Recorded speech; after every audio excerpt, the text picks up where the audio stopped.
Okay, so good afternoon, everyone. So once again, we have gathered together for one more step nursing session. And today's topic is common types of infection in ICU, CRI, VAP, and CAUTI. For that, our speaker is Dr. Bhawesh Upreti.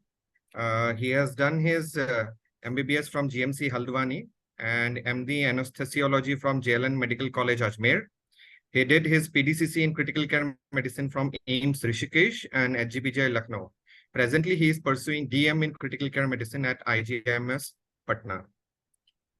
So, as we know, in our intensive care settings, patient often encounters various healthcare associated infections posing significant challenges regarding which these infections not only prolong the hospital stay, as well as increases the antibiotic resistance and increases the mortality and morbidity. So over to Dr. Bhavesh Upreti for taking it further in today's session.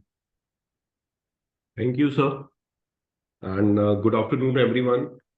So today we are going to talk about the common infections in ICU, and the most common among them being the catheter-related infections, the ventilator-associated pneumonia, and the catheter-associated urinary tract infection.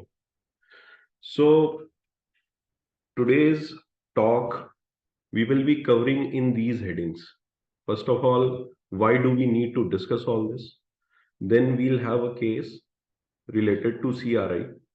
We'll look at the definitions of CRI. We will look at the common mistakes that are made in our ICUs, and then we'll look at how to prevent it. Similarly, then we'll have a case related to VAP. We'll see the definition, we'll see the common mistakes, and we'll see how do we prevent it. Then we'll have a case related to CAUTI.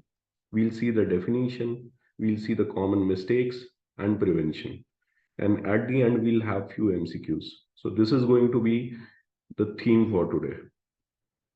So now, why do we need to discuss these infections?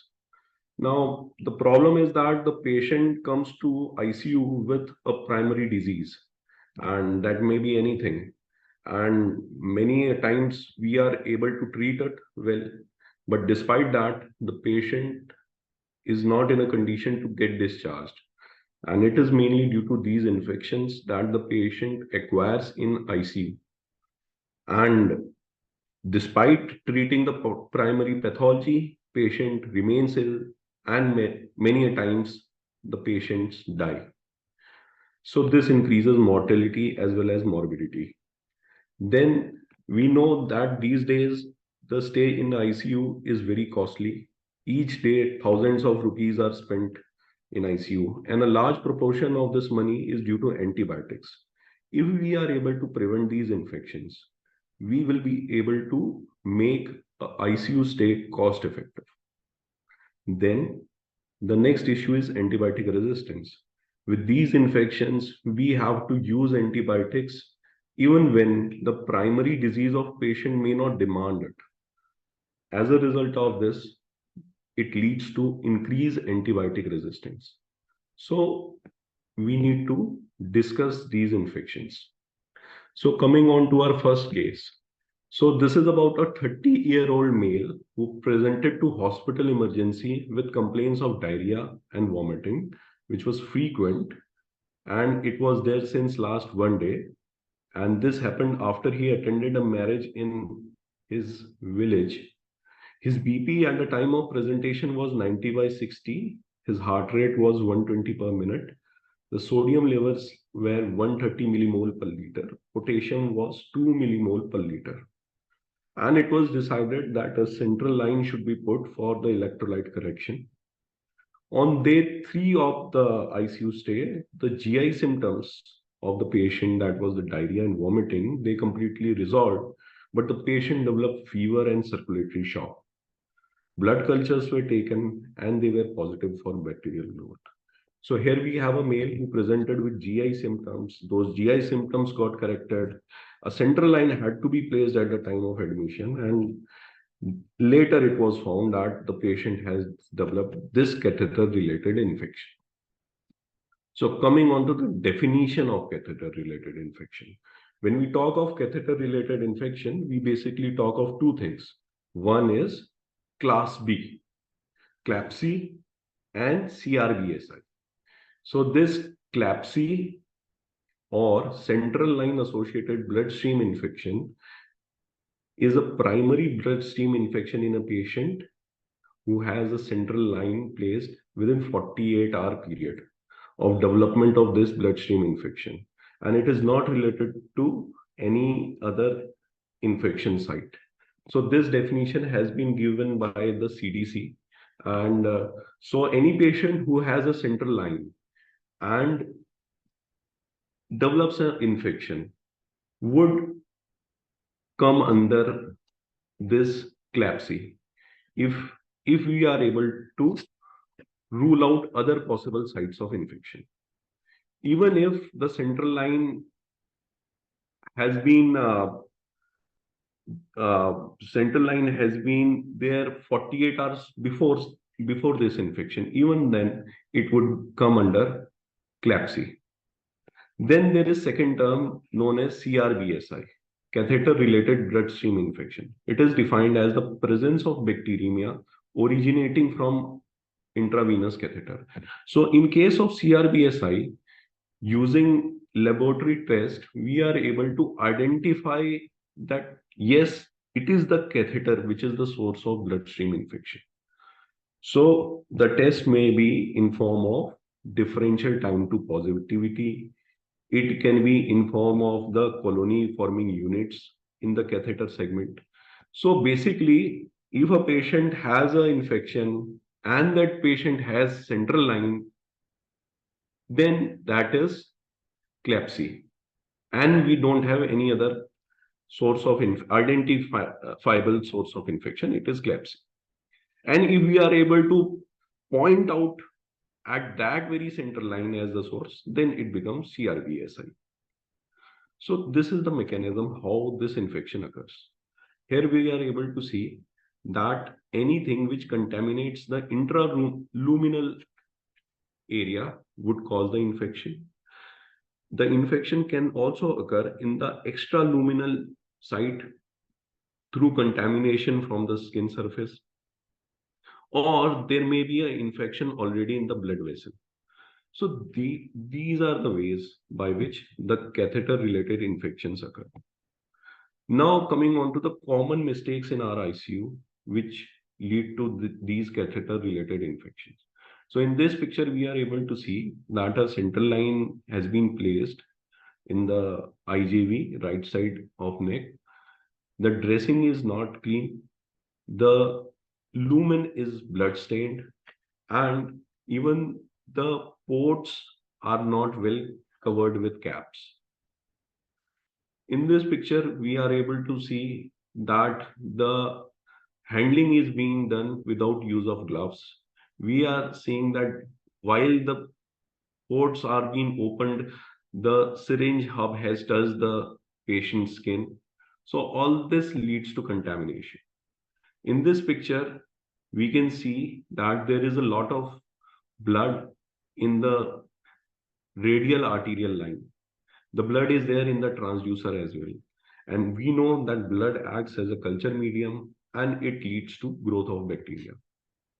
Here we are able to see bad handling of IV lines without use of gloves and holding multiple lines at a point of time. Some of the hubs are also not capped.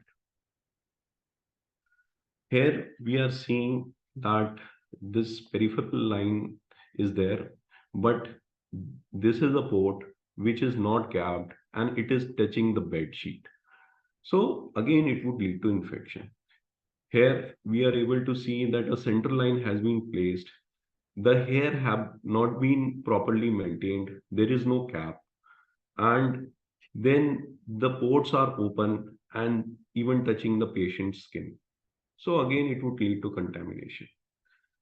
In this picture, we are seeing that a right side IJV central line has been placed, but the positioning is not correct.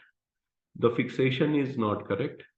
The fixation should be near the point of insertion of line and it is much far away or it has got displaced. Then we have the Riles tube right near the ports of central line, which is not good.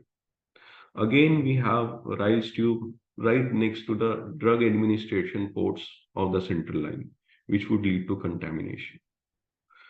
Here we are able to see a poor dressing of central line, which is inappropriately being handled without gloves, and the central line itself is very dirty. Again, we are able to see improper dressing of the central line. Instead of using transparent dressings, Dynaplast dressings have been used, and we are not able to see whether the point of insertion is clean or contaminated. So these are the common mistakes that happen in some of our ICUs. Now coming to the next portion of this catheter related infection, that is the prevention of these infections. So guidelines were given by the Infectious Disease Society of America, IDSA, in 2011 for the prevention of catheter related infection. So we'll just discuss these guidelines. They say that the healthcare personnel, they should be well educated about this, and periodical assessment of their knowledge should be done. It says that there should be adequate nursing staff levels in our ICU with a proper patient to nurse ratio. Then there should be evaluation of the catheter insertion site by inspection if transparent dressing is used, or if opaque dressings are used, it should be palpated. If the patient develops signs of phlebitis, that is, if there is warmth, if there is tenderness, erythema at the insertion site, the venous catheters, they should be withdrawn. Then regarding a question arises about the number of ports or a lumen that a central line should have. Should we use one lumen central line? Should we use triple lumen central line? Should we use 4 lumen central line?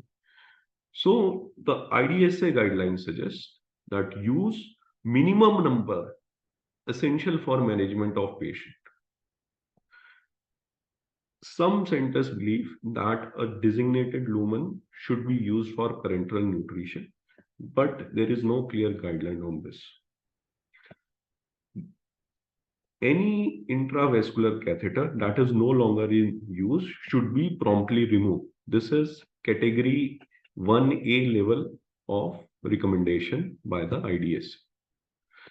Then as far as hand hygiene and aseptic technique is concerned, then hands should be washed with soap and water, or alcohol-based hand rubs should be used. If the hands are visibly dirty, they need to be washed with soap and water. Aseptic technique should be used for insertion and care of the IV lines. While a peripheral IV line is being secured, one should use clean gloves for it.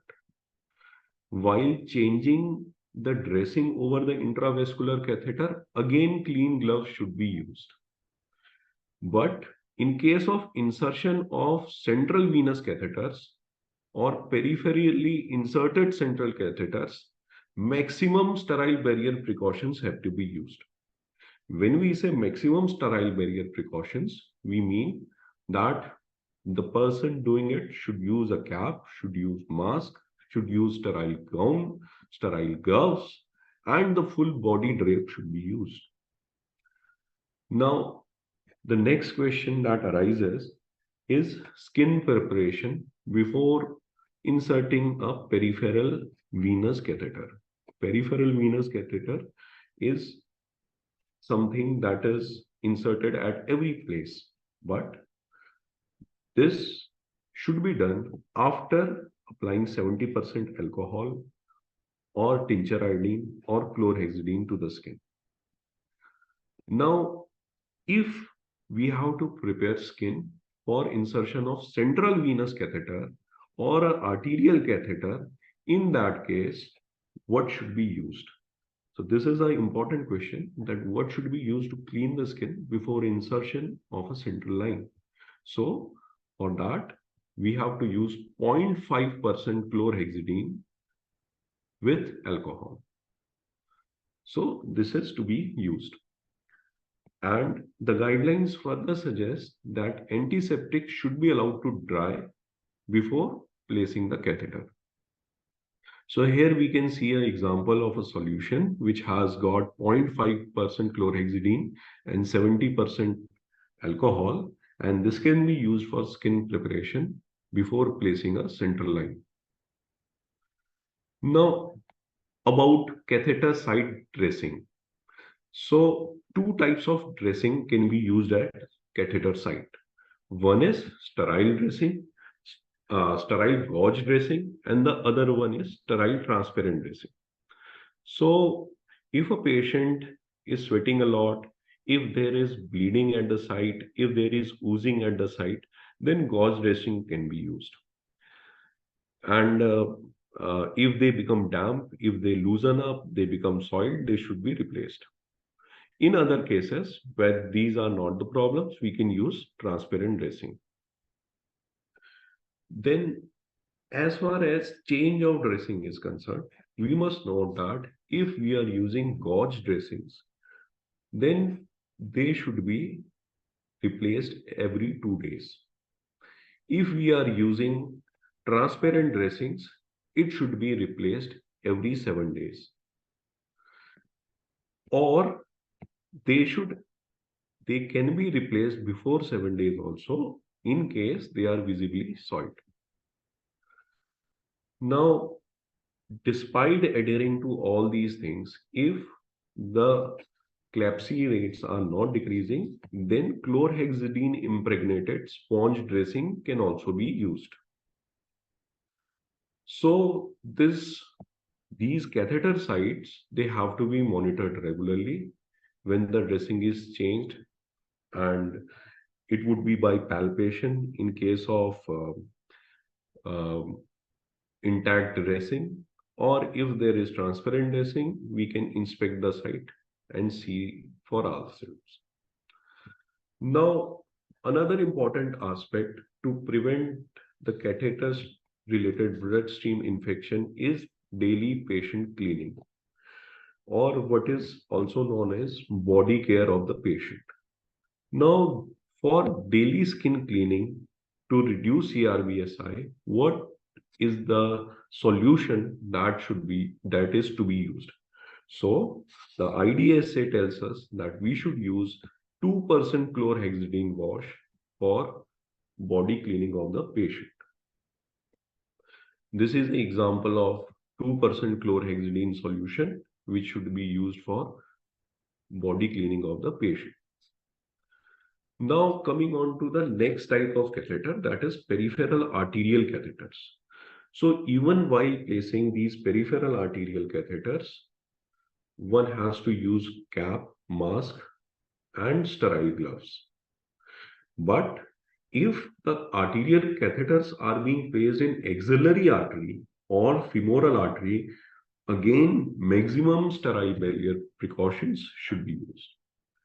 And we had just discussed that when we talk of maximum sterile barrier precautions, it means cap, mask, gown, sterile drapes.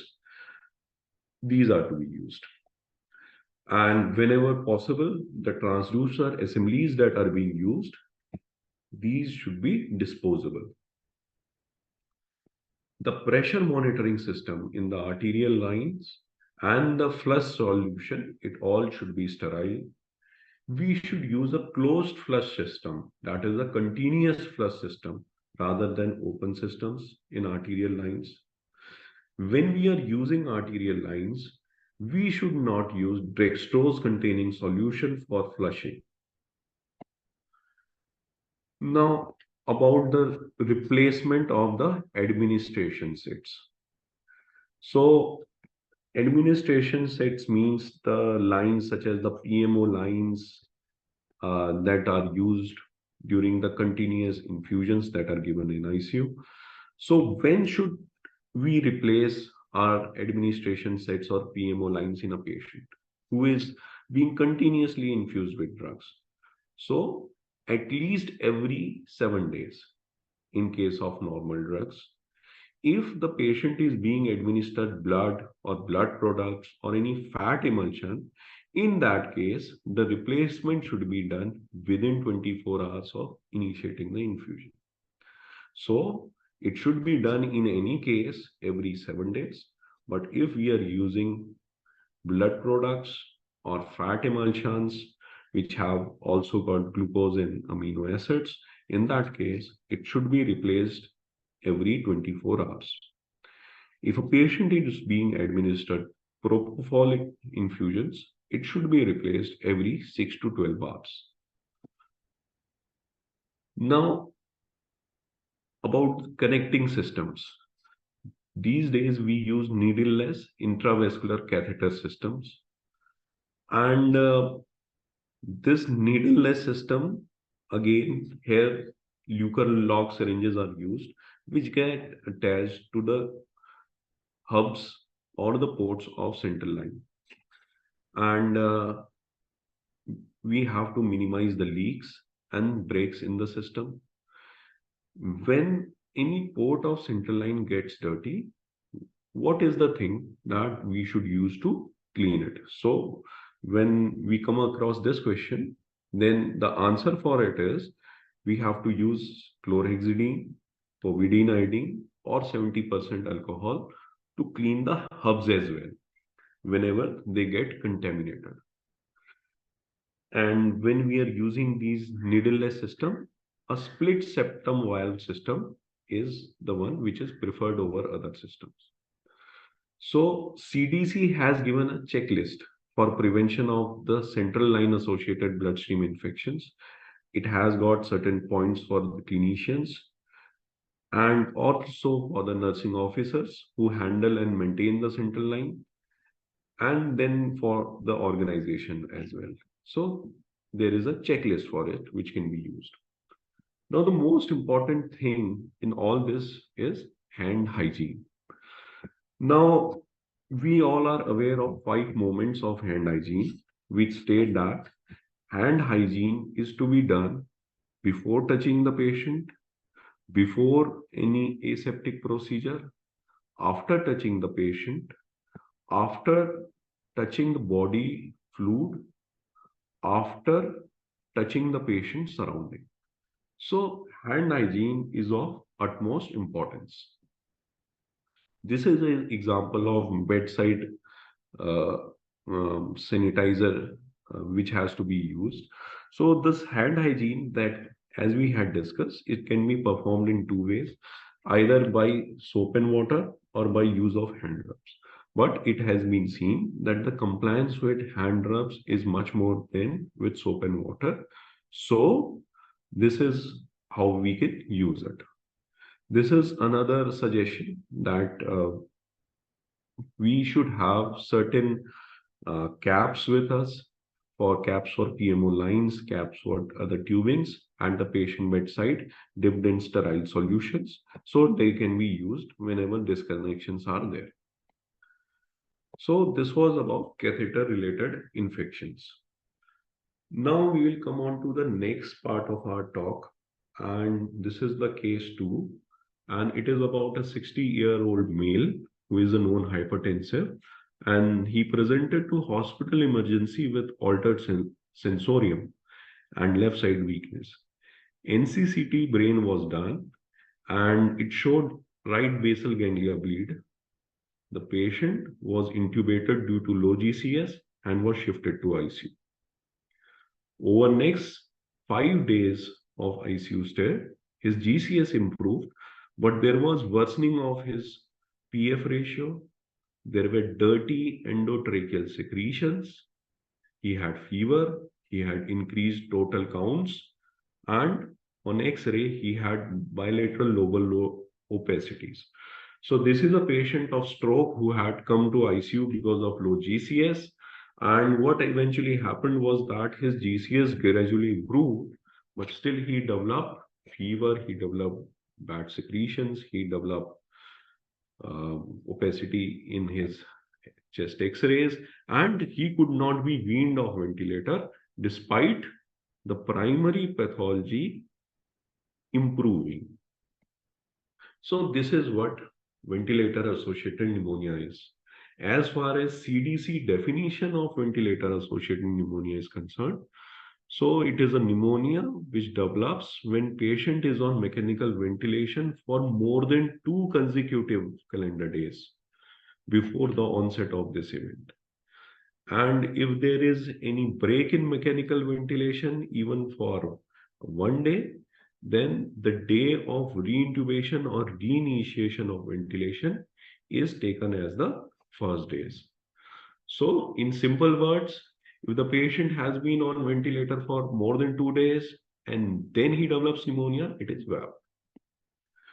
So, the source of this VAP is the inoculation in oropharynx, subglottic area, sinuses, GI tract.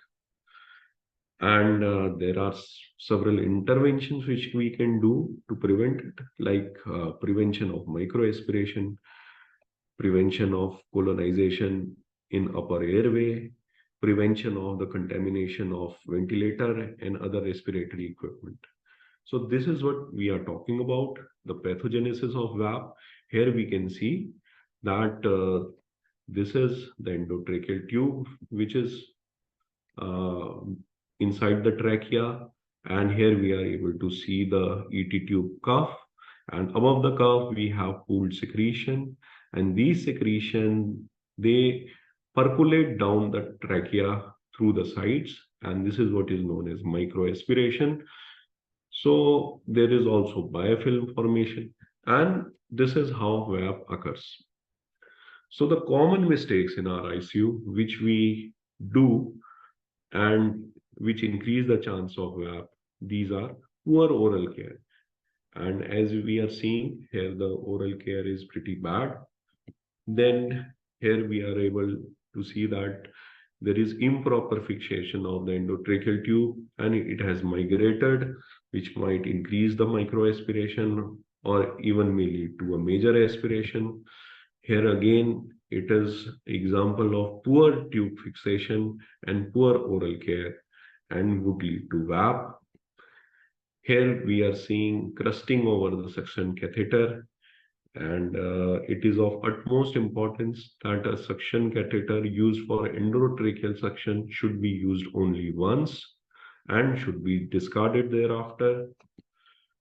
Then in this picture, we are able to see that there is a ventilator circuit, which with its connector touching the patient, again, it leads to contamination. Here we are able to see that the tracheostomy site is poorly dressed and also that this tracheostomy tube does not have a port for subglottic suction. Then here we are able to see that the cuff of this endotracheal tube is not adequately inflated, which would again increase aspiration.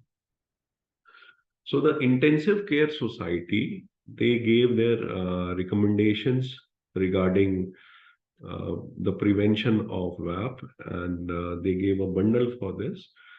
And we will be talking about those. And also the National Healthcare Safety Network in Jan 2023, they have defined the VAP and ventilator associated events and given the ways for us how to prevent this VAP. So the first thing of utmost importance is correct patient positioning. So correct position for nursing a mechanical ventilation, a mechanically ventilated patient is. So this is the question. So the answer to this would be that the patient should be positioned with elevation of head end of the bed, and elevation should be 30 to 45 degree. It is a semi-recumbent position for the patient and it prevents the aspiration of gastric content. Two strategies are used to decrease the duration of mechanical ventilation and also the VAP. These are daily sedation breaks and daily spontaneous breathing times.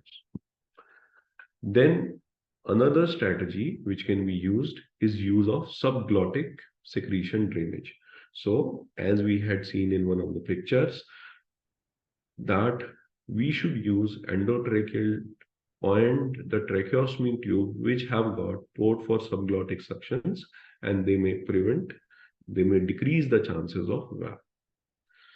Again, we have to avoid scheduled ventilator circuit changes. Excuse me. So the question here arises that the changing of ventilator circuit, when should it be done? So the answer to this is the ventilator circuit change, it should be done only when there is visible swelling or when it is faulty.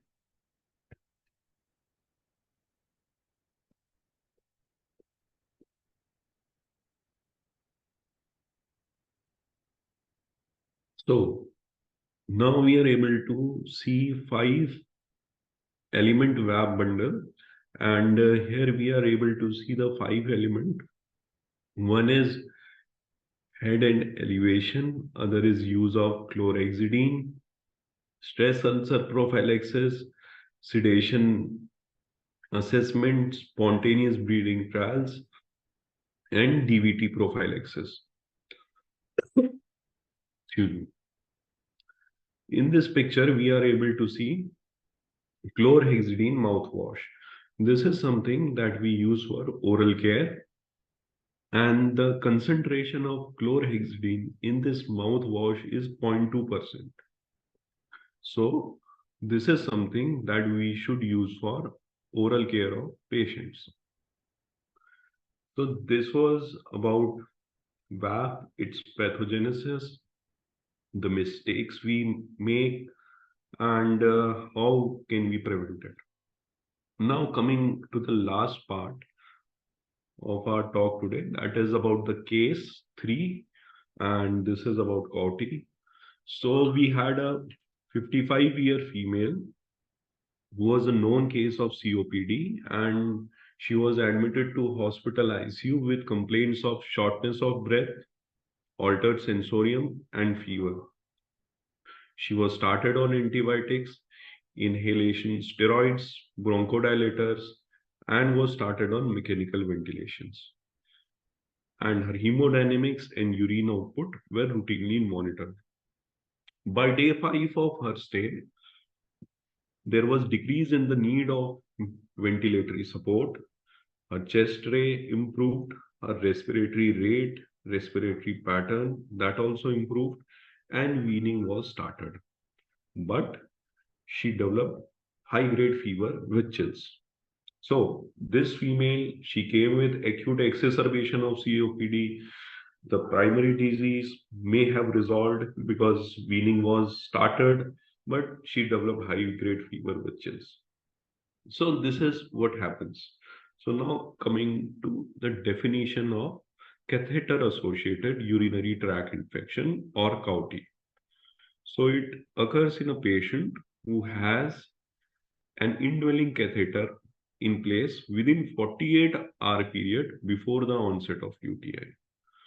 So if a patient develops UTI and he has urinary catheter at present, or he had up till 48 hours ago, it is classified as CAUTI.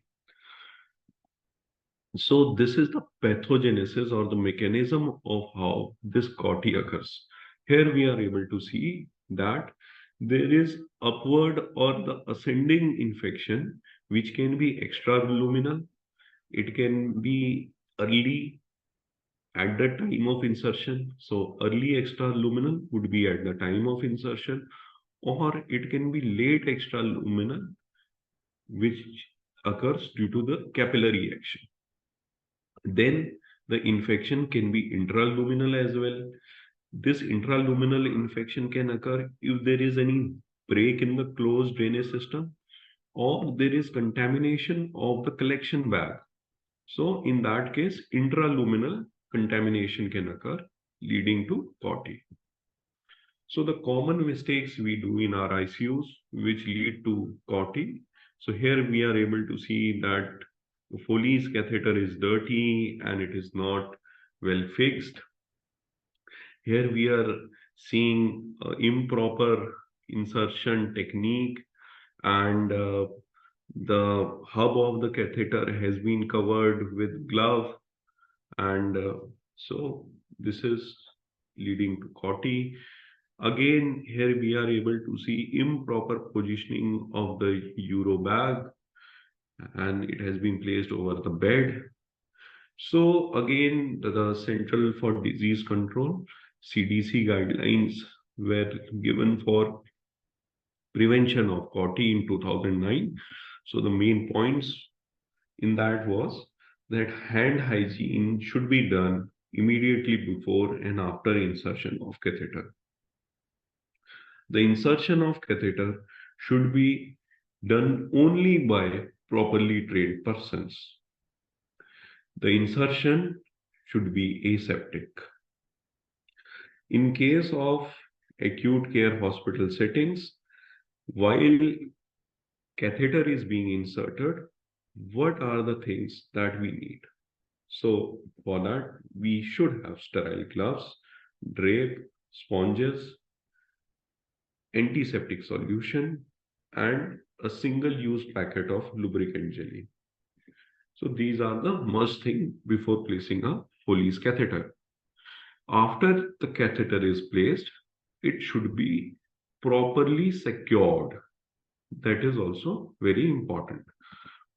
See, this is one of the ways of fixation of catheter, and we can make a loop and fix it so that there is minimum displacement and manipulation of the catheter once it has been placed. It also prevents the trauma. Regarding the size of catheter to be used, so if we have option, what catheter should we use? Should we use a smaller catheter, or should we go for the largest possible size? So CDC advises that we should consider using the smallest bore catheter possible, and which is consistent with good drainage, and this minimizes the bladder, neck, and urethral trauma. So the proper techniques, it also involves maintaining a closed drainage system. If there are any breaks, any disconnection, or any leakage, we should replace the catheter and the collecting system. We have to maintain unobstructed urinary flow.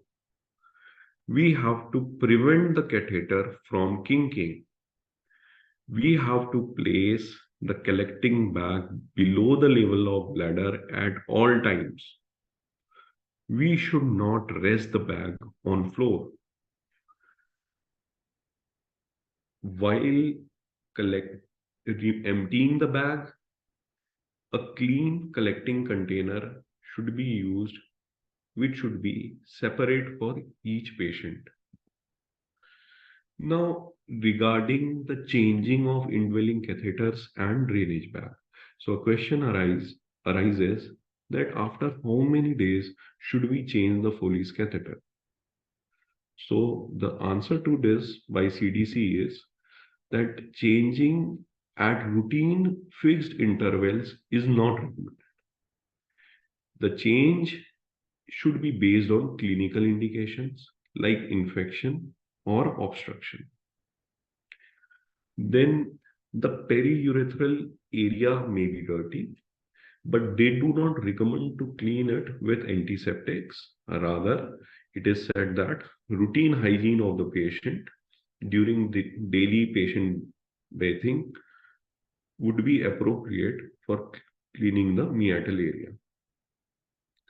If the CAUTI rates are still high despite using all these strategies, in such cases, antimicrobial or antiseptic impregnated catheters can also be used. Now, another question comes in long-term catheterized patients who have frequent obstruction, which type of catheter should be preferred? So CDC recommends that silicone catheter might be preferred to other catheter materials because it decreases the risk of crust formation. Then there is another question that if obstruction occurs and it is likely that the catheter material is contributing to the obstruction, then what should be done? Should we flush the catheter or should we remove it? So the CDC advises that in case of such obstruction, we should change the catheter. Now, another thing that the nursing officers are routinely told to do is to obtain sample for cultures and other tests. Now, how do we obtain a urinary sample aseptically? So there are two ways of obtaining a urinary sample aseptically. One would be a clean catch while placing the catheter. Other would be aspirate the urine from the needleless sampling port. So there is a sampling port in the catheter. We must first clean this sampling port with a disinfectant, and then we should take sample from here for culture. If we have to obtain large volume of urine for tests other than culture, we can obtain them aseptically from the drainage bag also.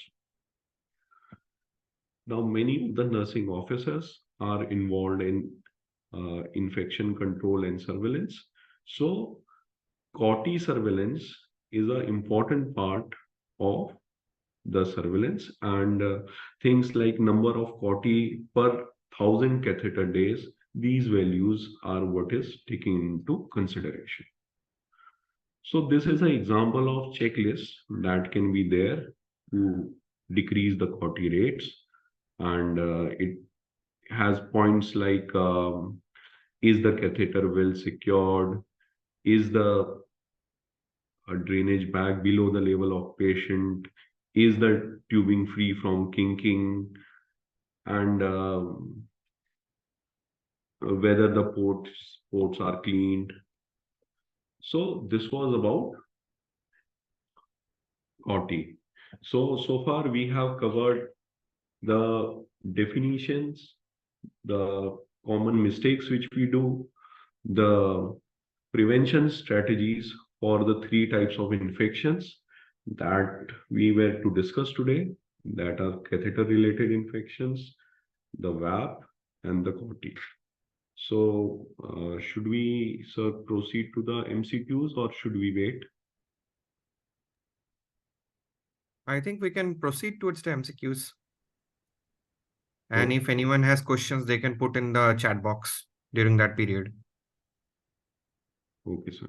Together with the answers for the MCQs. Okay, sir. Yeah. So coming to the MCQs.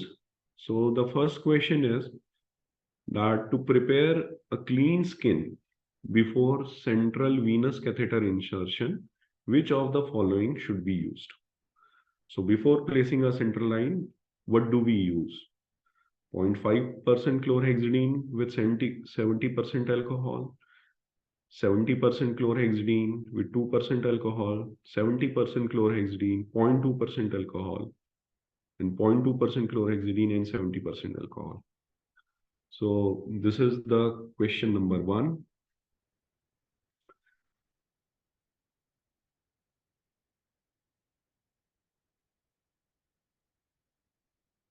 You have 30 seconds before we proceed to next question.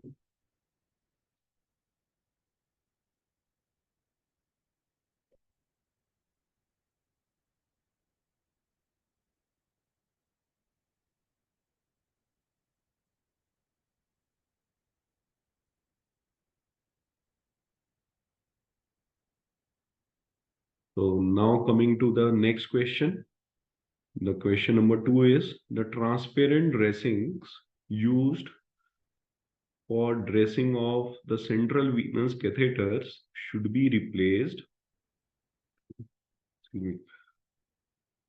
A, not until visibly soiled. They should be replaced at least every 7 days. They should never be replaced before 7 days. or they should be replaced every 3 days. So we'll wait for 30 seconds.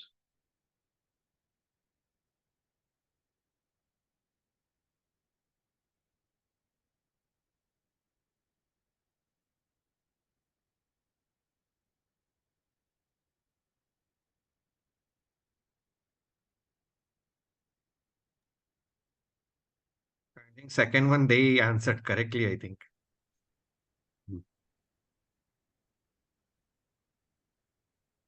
Now coming to the third question.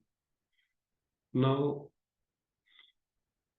for daily skin cleaning of a patient or the body care of patient, which of the following should be used?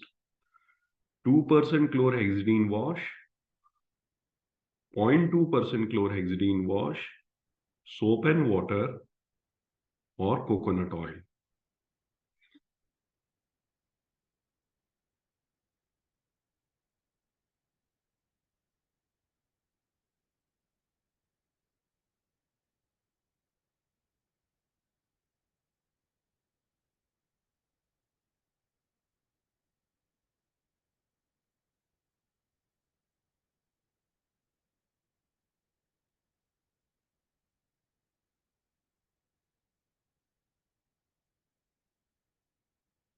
Now coming on to the next question. Which of the following is strictly not used as a terminology in 5 moments of hand hygiene? This basically is not a part of terminology. So the hand hygiene should be done before touching the patient, after touching the patient, before aseptic procedure, after aseptic procedure. Which of these terminology is not a part of 5 moments of hand hygiene?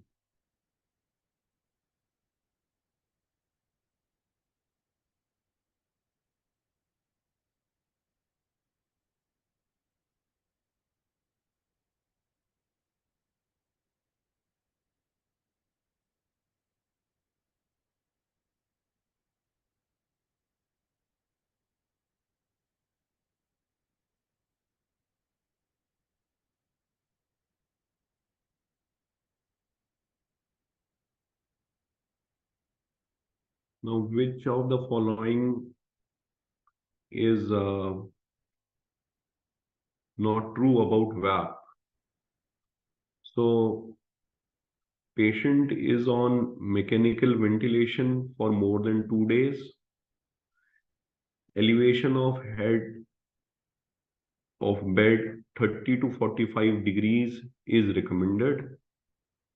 Daily spontaneous breathing trials decrease the duration of mechanical ventilation. Oral care with 2% chlorhexidine helps. So we have to select which is not a part of VAP preventions.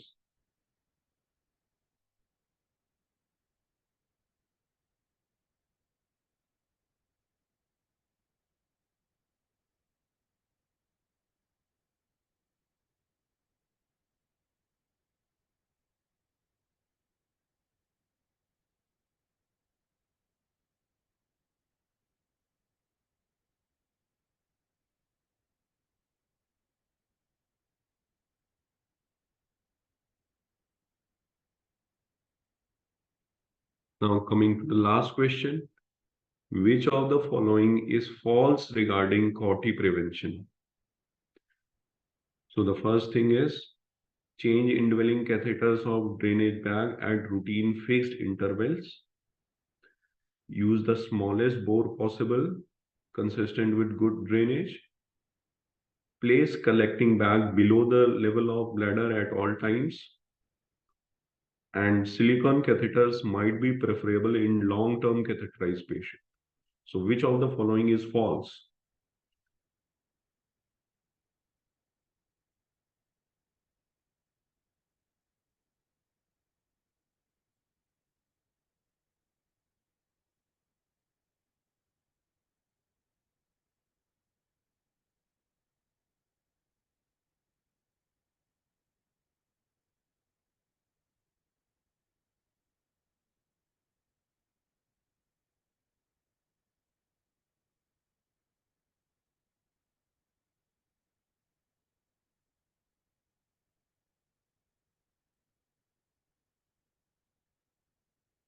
So I think we can finish with the MCQs. Yes. So better to give them the right answer one by one so that they can know Yes, sir. what's right. Yes, sir. So Yeah. first question is about before we place central line, we should use 0.5% chlorhexidine with 70% alcohol, as we had discussed in our talk, that there are solutions available and the skin should be properly cleaned, and then central line should be placed with maximum sterile barrier precautions. So the answer is A for question number 1. Then for question number 2, as far as transparent dressings in central lines is concerned, it should be replaced at least every 7 days. So it should be replaced at least every 7 days. So B is the answer. And because even if it is not visibly soiled, it should be replaced in 7 days. And it can be replaced before 7 days if the soiling occurs before 7 days. So the answer would be B. For question number 3, daily skin cleaning, that is the body care. The answer is 2% chlorhexidine wash is recommended for daily skin cleaning. For question number 4, which of the following terminology is not included? So the 5 moments of hand hygiene are before touching the patient, before aseptic procedure, after touching the patient, after touching the patient surrounding, after touching contaminated patient secretions. So they don't mention anything after the procedure. Well, it is quite natural that a person performing procedure would also get washed, but it is not mentioned as a terminology in the 5 moments of hand hygiene. Then regarding VAP, so question number 5, it is the answer is D, because the point number A is correct. The patient has to be on mechanical ventilation for more than 2 days. The head and elevation of bed should be 30 to 45 degrees. Daily SBTs should be given and they decrease the duration of mechanical ventilation. But for oral care, we use 0.2% chlorhexidine. The 2%, as we discussed in the previous question, is used for the body care. Then the last question, which of the following is false regarding CRI prevention? So the answer to this is A. The change of indwelling catheters and drainage bag, it is not done at a fixed or routine intervals. It depends upon the clinical condition or the obstruction or infection, as we had discussed. The other points that we have to use the smallest bore catheter, that is correct. We have to keep the collecting bag below the level of bladder, that is also correct. And for long term, we should use the silicone catheters. So that is also correct.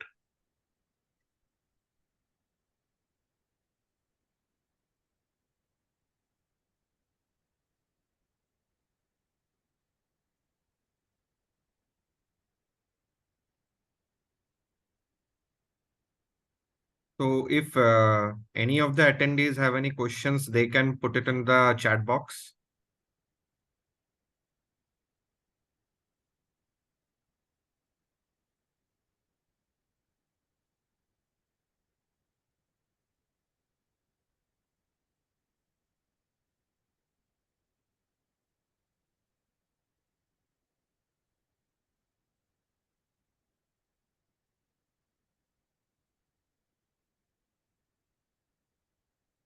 So in between, I will like to thank Dr. Bhavesh for a very detailed and descriptive and lucid presentation.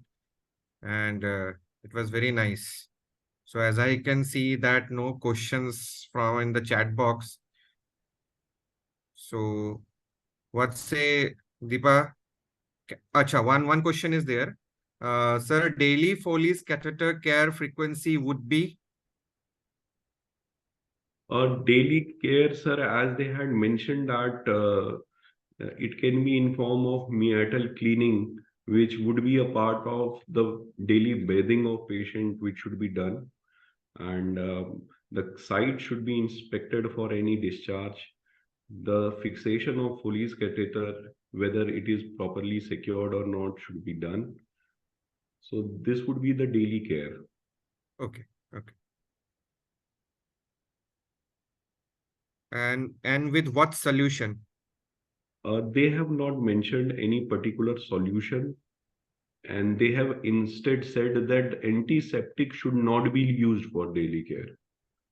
Okay. So there is one question from Surya Porwal. He has raised his hand. So yeah, Surya Porwal, you can ask your question.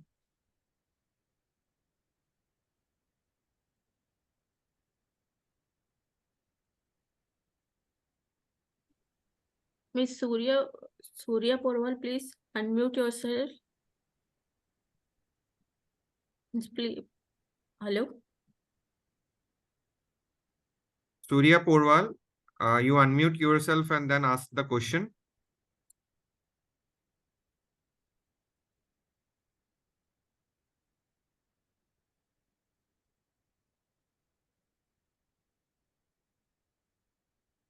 So as I can see, there are no more questions. So can we conclude the session, Deepaji? Yes, sir. Okay. So thank you, Dr. Bhavesh. And okay, one more question is there. Sir, for VAP prevention, how frequently we need to give oral care? So it is generally done twice a day, and in fact, they have not mentioned the frequency, but it is generally done twice a day, and whenever needed. Okay. Depending upon oral contamination of the patient. Okay. Okay then. So once again, thank you, Dr. Bhavesh. Hope to hear from you again soon. Thank you so much, sir. Thank you so much. Thank you. And thank you, ICCM also. Thank Okay you, sir. then. Thank you, ISCCM. Thank you, you. ma'am. Thank you. Thank you.